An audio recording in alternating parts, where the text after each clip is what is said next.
welcome to this webinar regarding agent-based modeling in Powersim Studio. Here we will look at how to combine agent-based behavior and rules, in this case for people moving along a line, and combine that with showing it on a map or in this case on a chart control. And we'll see how an infection model could be combined with these people moving. How to do that? We start by opening a new model.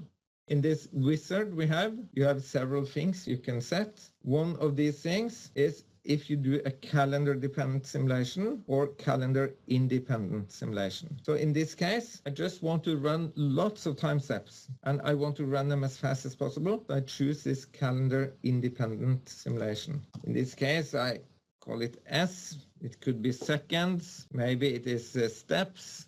I want to run lots of steps. So I say I run 10 million steps like this. This is a summary I get then. Then we come to the model. I would first like to show a very simple model, no arrays or anything, but just a model where I have a position of a person, for instance. I say this position is initialized to a random value from 1 to 50. And I also want this level to be an integer level. That has some advantages that I will show you now. So I say I want the integer value inside here of a random value. This random function will return a floating number from 0 to 1. So it could be 0.857, for instance. So that value from 0 to 1, if I multiply that by 50, then in the highest case, I will have the value 50 inside here, or up to 50, because the random value will go up to 0.99999.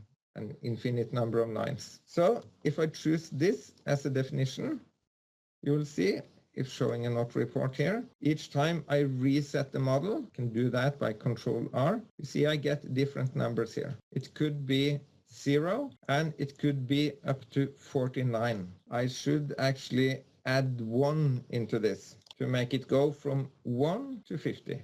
Okay, so now if I continue resetting, you see I have values here. Then I want a flow to change this one.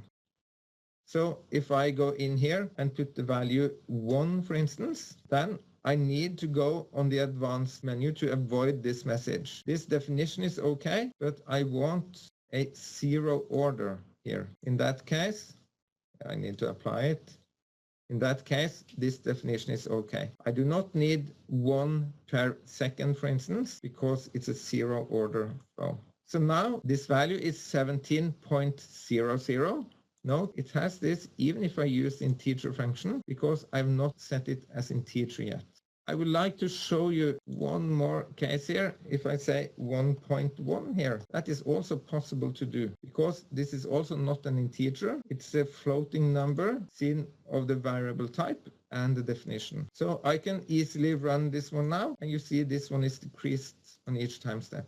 If I make this one an integer like that, then you see this flow is no longer possible. So if I say the level is an integer, then I need an integer also in a rate. It's not enough saying this is a 0 order. I also need it to be an integer. And an integer will not accept this definition. It will accept one with no decimal. So let's try that now. I reset. And if running steps here now, you see this one is reduced by 1 on each time step.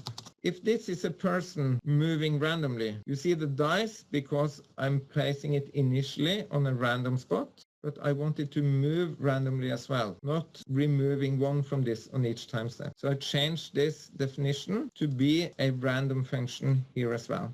If putting random, let's say that's all the function I put, then it says this expression does not match the explicit type of the variable, meaning I can't use this function on an integer random variable. So I need to put the integer function here as well. In that case, it's okay. Integer of a value from 0 to 1 is still 0. So I need to do something else here. I actually want this variable to be able to be controlled by other variables. So I will do it a bit simple here. But if I had multiplied it by 2, for instance, and adding 1, then the value of this one will be either something close to -1 and up to +1. This part of it will go from 0 to 2. Yeah, so this is silly. Actually, I need to subtract 1 here. 0 to 2 -1 means -1 to +1. When I use integer on that, it will always round it to 0. If looking here now, I'm actually running all my 10 million steps. You see, it's 0 all the time because it's rounded inwards. But what I want in this one now, I go in here and I multiply by a little bit more than 2. 2.01. If I still subtract 1, you see now when running, I'm actually subtracting here a little bit more than 1. So in some rare cases, I get the value 1 here. I want the same number of occurrences to get the value -1. So I avoid this one to be that negative. That means I go in here, I do not subtract 1, but I subtract 1.005, half the value of this adding here. So now, if running this, I should reset to get the more normal value. You see now it goes a little bit up and down. This I can put in the slider. I also want to scale it from 0 to 50, or maybe from 1 to 50. And now you see this position. Sometimes it says between 1 and 50. Then it's okay. I reset again. You see this person is moving. Maybe the value going from 2.01 is a bit high, but that's okay. I let it stay there. This behavior I now want to happen for 10 people. So I don't want only one person to move as we did here, but I want 10 people to move. Move this a little bit down. I say this one should go in a for function because I'm using the random function here. So I say I want for p equals 1 to 10, or maybe I should make a range for it. So I make a range people. I don't have the people range yet. So I say, okay, I want to create it. People, it's a range going from 1 to 10. So now I'm picking 10 random values when resetting this. See, I have 10 values. I cannot show them in a slider like this. I delete the slider. What I eventually want to is to put the chart control here. I want a chart control with 50 elements here. I'm not that far yet. Let me put another chart control where I show these 10 positions. Here you see the random numbers. I have a question mark here, so running this model now, yeah, it's undefined flows in the model.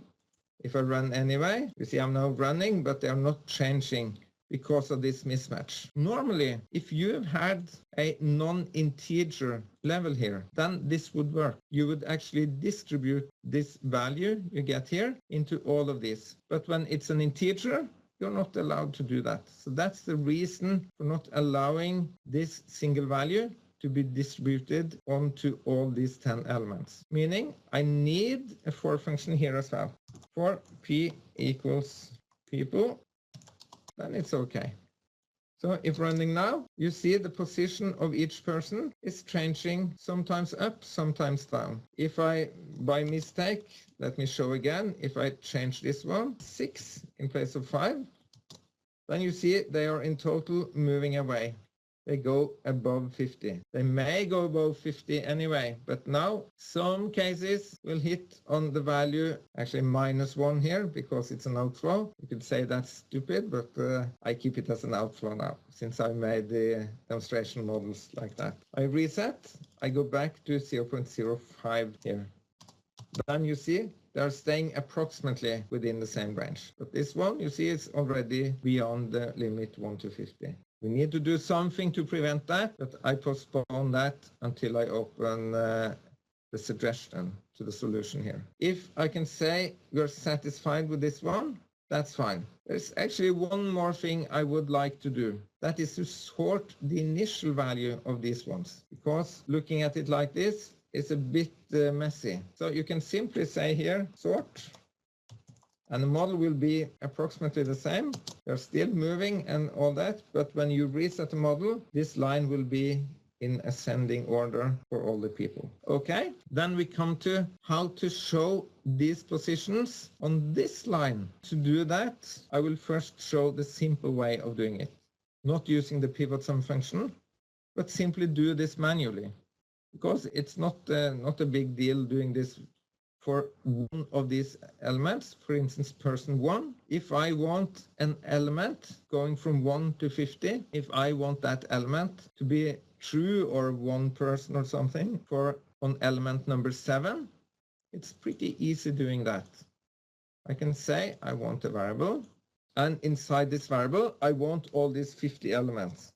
So I say I go range x equals my x range, for instance. Let's make a new range for that. I put 0, and on this chart, I would like to show how many people we have in each location. So I put the unit people on this chart. So it asks me, do I want to create this x range? Yes. Numerical range from 1 to 50. Okay. Also a unit people. I want to create that one as well. It's one person. And now this one is well defined. So this one, you see 50 elements. I can drag them here. Here I have all my 50 possible spots that I want to look at. So far they may go beyond this, but that's okay. And I want somehow to change this definition.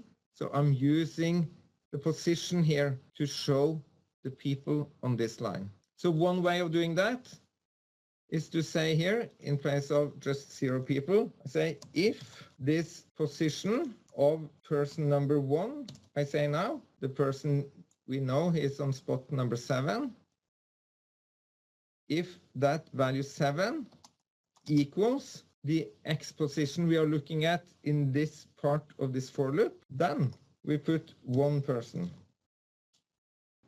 Now you see I have 1 person here. In this case, I like to use a step graph, and I also like some fill there. Let's fill it with some color, and I remove the line on it. So now you see that small green spot. Let's move all this a bit down. That green spot represents person number 1. If I run now, you see person 1 is moving according to the position it has. I could pause it, then it rescales. I could move it manually here. If I go to 50, it's on location 50, and so on. 1 on location 1. All this works because this is a simple function. I could make a copy of this one and say this is for person number 2, and drag this one in here. Then, yeah, number 2 is on the same location. I move it here and say I want step there as well. Same fill, and remove the line so we don't see the line. Now I see both these people, person 1 and person 2. But of course, I want all of them, and I don't want to make one variable for each of them. But I could do this. Actually, what I could do now, remove this one because I want something else. But I could, of course, make another dimension here, being people, and use people as the index here. That's useful for picking an index variable or using that. I will show that in the other model. But so far, I forget these variables. Just move them away a little bit because I want the real function doing all this for all the people, no matter how many people I have and no matter how this range is changing. I say here, this, I call it my map value, and here I put this PIVOTSUM function. It's a bit difficult to understand, but it's also not too bad. The first parameter in the PIVOTSUM function is what dimension I want. And I want this dimension going from 1 to 50. So that's the x range. Then the next parameter, that is what data I have. And in this case, I want each element to represent 1 person. So that's actually what I put here. I say for p equals people, and for each of those people, that should represent 1 person. I put 1 person in there. That is the data I have for this function. Then the last parameter is the indices for each of these people. Each person must have a location. and that location is located here. Person number 1 is in location 19. I simply put position. What? Oh, yeah, of course. This pivot sum, since we may have several ranges here, then we cannot use comma to separate the parameters. We need to use a tile, of course, because if we have several dimensions, then we need to separate them by comma or another separator, the one you use in your Windows setup. Then, when saying we are using the X range, that's dimensions, and there may be several of them, then each element in the people range should represent one person, and then it's important that the index variable has the same dimension as the data, and that makes sense here.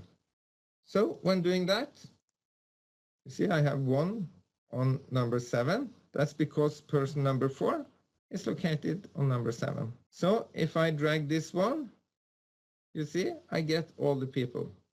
I do the same now. I say I want them to be step graphs. I want to fill them. Let's use another color now. That one, for instance. No line. These 2 ones here, they are underneath, but we don't see them anymore. So now I can run the model, and you see they're moving. And we could have ended the webinar here, because this is agent-based modeling to a very simple extent. We have here are the rules for each person. The rule is simply move right or left or do nothing. We then have a result of the agent-based rules, which is the location of each person. And we have a way of showing it in a map. The map in our case is a chart control. And it shows how many people is located in each location. And some people, they still haven't left us. They are within this 1 to 50 range. But we have nothing to prevent them from going beyond. So you see we have only 3 people left now. I pause it there.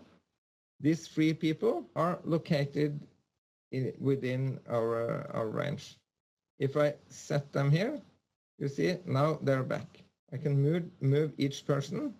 This is person 1, person 2, and so on. If I put 2 people on the same location, then you see, of course, we get the value 2 here. Because the pivot sum function, it sums the number of people in each location. If I have said that each element should represent 3 people, like this, press F9 to rescale, then you see it tells me 3 people on each. So that's wrong. I undo that, but it's that's the simplicity of this function. So now back to how can we do this a little bit more sophisticated. We should say that they should not go beyond these limits. One way of doing that could be using another flow, saying that if the sum of these ones, or that one minus this one, is beyond, then you do the opposite. You move them 1 step back to keep them inside. But another way is to say simply that you have a desired move and you have a coming position and keep that position within the boundaries. And that's what I want to show in this first suggestion on how to do it. Here you have the people position. You have the map of all people. This is a pivot sum, same as we just did. We have the desired position, but keeping it within the boundaries. I will show how I've done that. I've simply used the minimum and maximum functions. So let's look at the minimum first, for instance. Let's say that the people position plus this movement, the movement, just to mention that, that's the value being -1, 0, or +1. If this is now 1 and the people pos is 50 from before, then this sum will be 51. So the desired position is 51. Then we use this minimum function, the minimum of the last value of X range. which is 50, and 51. The least of those is 50, of course. So then it will stay as 50, as you see here now. Actually, 2 of them are there by coincidence. So, same, we use the maximum function for the first of x range, which is 1. So if we try to put something into the position 0, this maximum function will hit there to keep it above the value 0. Okay? Then we have another thing we may want to do, and that is to use then the difference between these two to do the actual move. Here I put a variable saying I want to avoid them to enter an occupied spot. If people know that some other people may be infected by virus, you don't want to go very close to them. That could be the fact or the meaning of this variable. So the definition of the movement is then it's a condition, this is a condition, and it's a value. So the value is the simplest part. Since this is an outflow, we subtract the desired position and we plus whatever is there from before. Could have turned it around saying desired position minus the existing position if this was an inflow. But the point is this difference is the flow we want to kind of set the new value of the level to this desired position. Then we have this condition. And here we are using this variable, the map of all people. You see that comes into this, creates a feedback loop here, saying that if there already is a person in a spot, you do not want to move there. So what happens here? If the spot is occupied, this if will not be true, and you have no third parameter to the function. That means 0. 0 means no movement. So the person will stay non-moving if the spot he wants to move to is occupied, this desired position. Of course, what may happen here is that 2 people try to move into one available spot at the same time. If they do so, they will still come on the same spot. That's something we accept when making the model like this. But since we are running many time steps very rapidly with a low probability, it will not happen very often. It will happen. Okay, I will show that. So far, we can look at some user interface. We run the model, and you see here, the people are moving. In this case, I have the same graph here showing the people. I have this setting saying you should not enter an occupied spot. You see now sometimes you get the value 2 people and 3 people in one spot. If I click this one, they will stay one person in each spot almost all the time. Okay, so it's a simple model. It's working and we are satisfied with that. You see some people get yellow here, and that's infected people. I will now show how to do this infection part. That's a bit more detailed and a bit more revealed in the PDF. So if you have tried this yourself, you may already have this solution. But it's as simple as having one level with infected people. This level is 1 or 0. So initially, we start with person number 5 infected. Another alternative here initially could be saying that one specific spot always has an infection. So all the people going there, they get infected, and they get infected by hitting another infected person. That would be kind of one more condition to get infected. So this is the simplest way to say one person is infected initially. Then we come to how do we know that we are on an infected spot? How do we know there is an infected person on this spot? Well, we do it the same way as you do with the map of all the people. Here, you remember we use the PIVOTSUM on the people position. We do simply the same thing, but we multiply the people position by the information if this person is infected or not. Since this is 1 or 0, we will multiply by 0, meaning there's no infected person on any spot if he's not infected. We multiply by 0. So in this case, you see, we do the same pivot sum. We go through the X range. Each index will represent one person, but the index is simply people position multiplied by infected person. When doing that, let's look at the auto report for this one. You'll see that spot 29 has an infected person. When knowing this, knowing which spots are infected, then it's easy to make this flow saying that a person should be infected. It's simply if this table of the current person, this goes through all the people, so we go through 10 times. So when we are on person 1, for instance, let's look at person 1.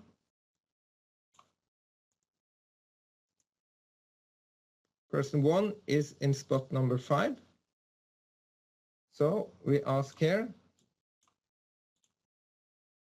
in the get infection if this map of the position of people pos of 1, meaning 5, this value is 5. So if the map of 5, which is here, this value, we see it's a 0. But if that spot is more than 0 people, then person 1 will get infected. Then we put the value 1. That's a kind of desired value, same as we did here with desired position. Desired value is now 1, but he may already be infected, so therefore we subtract whatever is there from before. But element 1 is not infected yet, as you see. But this does not happen for this first person. It is 0 here because there is nothing in this location. So we could actually move this infected person on top of person 1 just to see what happens here if we do that. You see, this is infected person. So I move that one. I move him on top there. Oops, almost there. You see now I moved him to spot 5. So now you see there is an infection on spot number 5. Okay. What will then happen here? This get infection is now true on spot number 5 because map of infected people of value 5 is 1. It's more than 0. So that's why person number 1 will now get infected if we go one step ahead. There he got infected. Very simple. And that's the model. So if continue running now, you see the people get infected. Oh, not easily, because I've said they should avoid entering an occupied spot. So now you see, even if I say people should move to the left here, they won't move on top of each other because they're afraid of getting infected, you could say. So if I turn this one off, then they all get infected and they all get into spot number 1 since I put this moving direction like this. So now let's move them a bit to right again. And you see they're all infected. Then the next step of this model could be having an outflow here.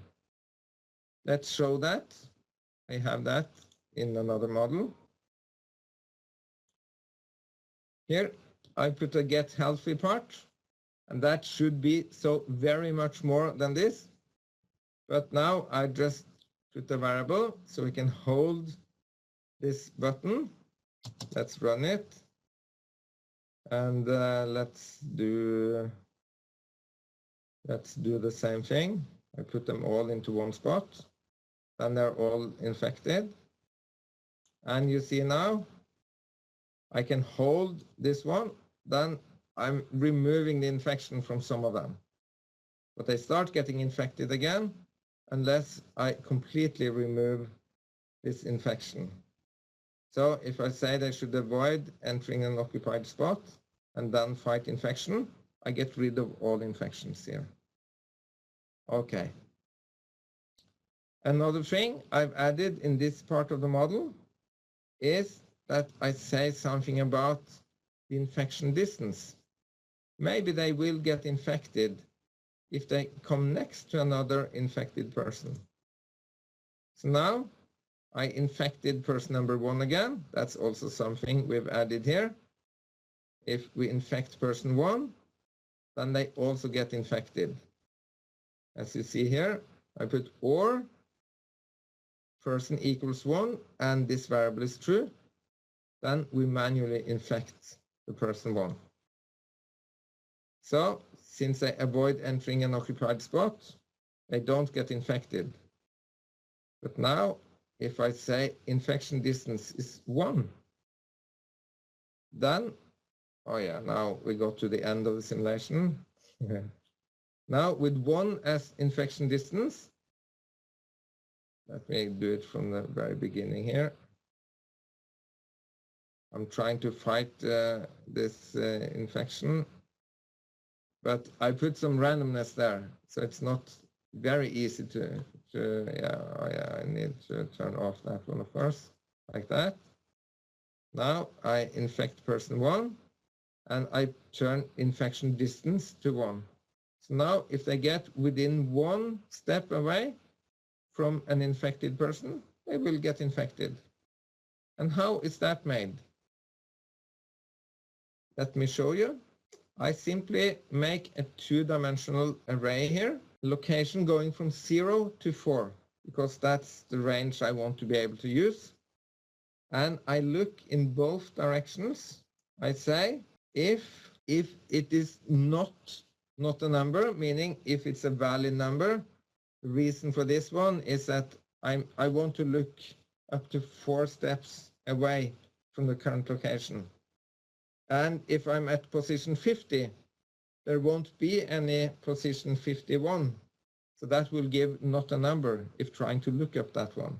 I want to avoid doing that because a rate with not a number, this question mark, that will cause a question mark into the level. So I need to prevent that. Therefore, I use this is none. Then, if there is a valid number, then I simply say if there is infected people on that location, then I use that value. And I use the people position plus this location. That means plus 0, plus 1, plus 2, 3, and 4. So I look in each position outwards and get some values of that. I look to the right and to the left and put it into the same value. It doesn't matter in which direction, in any direction, 3 steps away, for instance, I count the number of infected people. As simple as that. I explained that a bit in this one. I will send you this file. So then, my check for infections, simply use an array sum and go through this location. And the location, in case I want to change the number of people or number of spots I'm looking away, maybe I want suddenly 6 spots, or maybe I only want 2 spots because I want to make it more efficient. In that case, I want the same dimension in here. That's why I'm not using 0 to 4 in here, right? But I use dimension of this variable's second dimension. A variable and which dimension there is. Number 2 is dimension number 2 here. It's this one, the second part. dimension 1, dimension 2.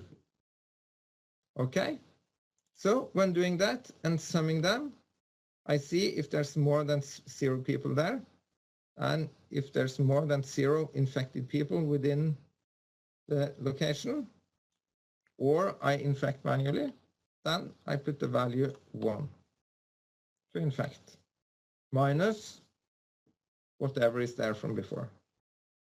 He may already be infected, then 1 minus 1 is 0, no change. Okay, that's it. The get healthy thing, that is simply a random function. 1% probability to make him healthy if holding this button. Very simple. What should be here is the system dynamics. This is a very interesting part if you should make a large model like this. Because here you could have the incubation time, you could have, well, actually the incubation time should be on get infection, but you should have some time to get healthy and some recovery time and some, you're immune for some time and all this. All this could be put here. Very, very interesting. But in this case, we focus on the agent-based part, unfortunately. So it's up to doing something more interesting here. Some of you have made models here. I would like to show Tamari's suggestion to this model. He has been more structured than I have. So he has made, if we look at his model first, he has shown a model in each part we have put in a description. That's of course much better than mine. I did it in the opposite order, so that's why I haven't done it. I put some boxes around it, but that's it. So he has part A here with people position. He has an inflow here, better than my solution as well. And he has pretty much the same variables since that was described. Here he shows the people on the map, and he has the infection part. We are running a bit out of time here.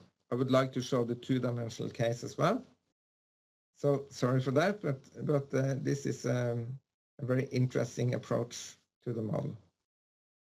So I will recommend having a look at the description as well if you want to go through this webinar again. When he's running his model, you see it works the same way. The people are moving, and he has the infection distance. If you put that large here, you will see when people get into the same area, they will get infected. Here, they moved, so this one infected that one, and so on. And that's how it goes. It's still an interesting model, even when not doing the system dynamics part. But of course, with system dynamics, you could put much more statistics and so on into it. And that's also, in many cases, your desire or what would be the best report for the customer. That would be the statistics hanging around this. How often will a person get infected? What is the risk of getting infected? If you look at the other conditions and put the condition rules, then what can be done to avoid infections and so on. And you could also put rules for the behavior. Maybe an infected person would be more careful than the others and so on. You could increase this rule for moving, that he doesn't want to move into another person, of course, but also he doesn't want or doesn't like to be even 2 steps away from a person. But that's maybe only if he has been infected once and don't want to do that again, and so on. There's so much you can do around a model like this. Then let me show this two-dimensional case. Here we have pretty much the same model. Let's look at the model first. I have one more variable in the logics of movement, because in this case I have removed the infection part, but I'm looking at statistics in place, and I have some other rules for the movement. And the movement in this model, two-dimensional model, is that most of the people, they're located in a hotel. Let me run this model, and I move all the people into the hotel. Now you see I have 190 people. They are all at the hotel at the start here. Sometimes they want to get some treatment. This is a location for the treatment. Then they go into this queue and they get some treatment, spa treatment or whatever it is. The treatment has some duration. So now it's 0.5 minutes. They stay here, wait for the treatment. Now you see the queue is there. If I reduce this time, let's put very low time, then this queue is being reduced. And I could say probability of entering queue is 0. Then no people go into this queue. You see now the queue is emptied. The only chance now is if they by coincidence go into the queue from another location. I could say where or what direction they want to go. If they went away from the hotel, I say they're lost. So they're moving here and so on.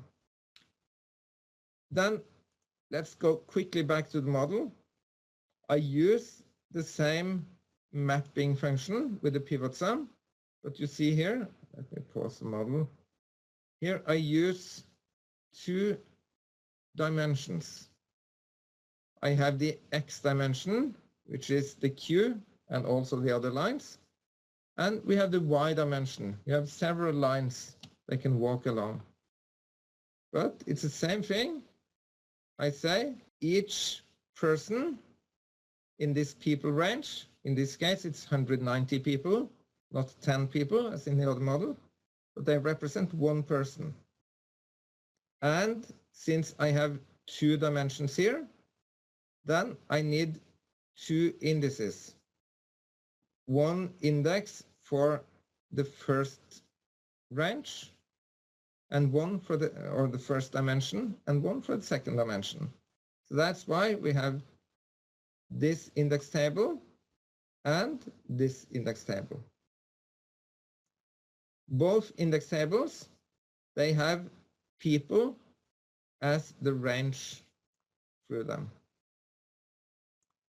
So we have people, people, people. Could be 10 people, 10 people, 10 people, or 190 people as we have now. So this function works for many dimensions if you want to. Then, to do this, we have used some help variables to put this into the chart, because we need one line for each possible line they're located in. So we have more parameters to this chart control. It's simply a line. What we also have done is to use only every second location. That's why we divide by 2 and so on here. And we mod by 2. Mod is a reminder to fix this technically.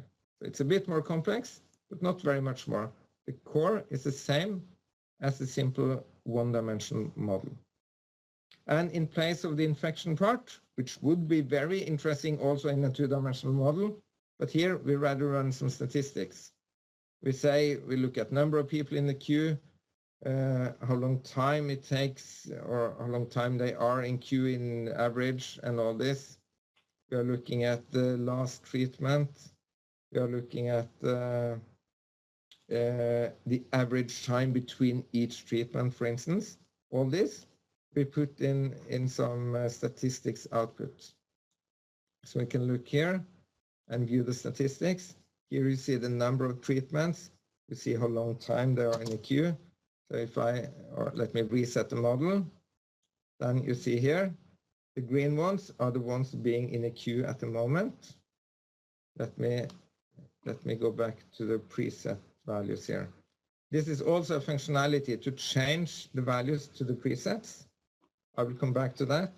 Here you see the green ones. They are waiting in a queue. The bars, they turn blue when they have got their treatment. So this then turns out to be the total number of people getting treatment, how long time they've been queuing to do that, and all this. It could be interesting information when you look at different scenarios and so on. You see the lowest and highest number of treatment, how many treatments they have in average, and so on. Total number of treatments, average queue time, very important value in many cases, and so on. So let's go back to the previous model, this simple one here, because there's one thing I haven't shown yet, and that is this ability to reuse a red mark on person number 5, for instance. Let me reset. Yeah, not person 5, because that's infection 1. Here now, person number 7 is red. And you see, I can move person number 7 here. You see, I'm moving it. I can move him also in this chart control, but it's more intuitive to move him here. And how is that done? That is simply done using index variables.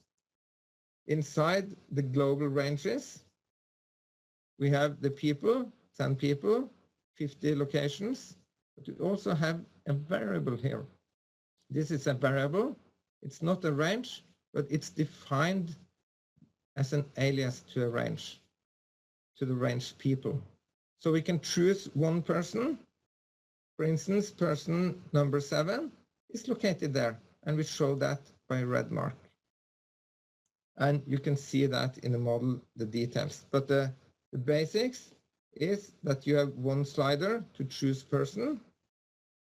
This one, if you look at the definition of this one, the parameter is not a variable, not one of these, but it's an index variable. So this person is the parameter to this slider. So now I can move this one, for instance, and move that person. So they are on top of each other, or maybe put him there. You have an infected person going one step, and these people are getting infected as well. The other thing you need to do is to use the index variable. And that is done inside this slider. Here you see I have the people position, not of the person 1 or 2 and so on, but the person according to the index variable. If looking here, you can easily see it. You have all the 10 elements, but we also have an element connected to the index variable person. Very useful. That is done here on the slider, also to show this red mark and so on. That's described in the PDF. Okay, I hope you have enjoyed the webinar. It's not very complex, but it may be a bit overwhelming looking at these pivot sums and so on. But that's needed if you should do it efficiently. Then you should use the pivot sum function to have this transition from the details on each element that could be located in a larger map or similar. Okay, thank you for watching. Have a nice day.